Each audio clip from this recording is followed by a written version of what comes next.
செய்யக்கூடிய எல்லா வேலைகளிலும் வெற்றி மேல வெற்றி எனக்கு வந்து குவியணும்.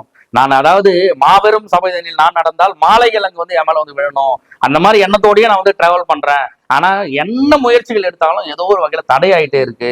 நான் என்னதான் பண்றதுன்னு எனக்கு வந்து தெரியல. என்னென்னவோ முயற்சிகள்லாம் எடுக்கிறேன். நான் ஹோமங்கள் செய்யறேன், வேள்விகள் செய்யறேன், பூஜைகள் செய்யறேன், நிறைய மை வஸ்துக்கள்லாம் பயன்படுத்துறேன், அஞ்சனங்கள்லாம் பயன்படுத்துறேன். என்ன சொல்லக்கூடிய நான் கிரகாச்சார ரீதியா என்னென்னலாம் சொல்றாங்களோ அந்த கிரகங்களுக்கான பலன்கள் எல்லாம் நான் வந்து செய்யறேன். ஆனா எனக்கு கிடைக்கல. எனக்கு அந்த உயர்வே எனக்கு கிடைக்கவே மாட்டுது அப்படின்னா பகவதி பூஜை மாதிரி உங்களுக்கு ஒரு பூஜை வேற எதுவுமே வந்து சிறந்ததா வந்து இருக்காது. இந்த ஆதி பராசக்தியான அந்த பகவதிய ஓம் ரிங் பகவதி பகவதி வசிய வசிய கும்படு சிவ சுவாக அப்படின்ற இந்த மந்திரத்தை டெய்லி 11 முறை உச்சாரணம் பண்ணிட்டு என்ன பண்ணணும், உச்சரிச்சுட்டு உருஜபிச்சுட்டு என்ன பண்ணணும், இனிப்பு பண்டங்கள் ஏதாவது நம்ம வந்து சாப்பிட்டுட்டு போகணும். அப்போ நம்ம இதை செய்ய செய்ய செய்ய இந்த உரு நமக்கு ஏற ஏற ஏற என்ன ஆகும் அப்படின்னா அதீத ஆற்றல் வந்து கிடைக்கும்.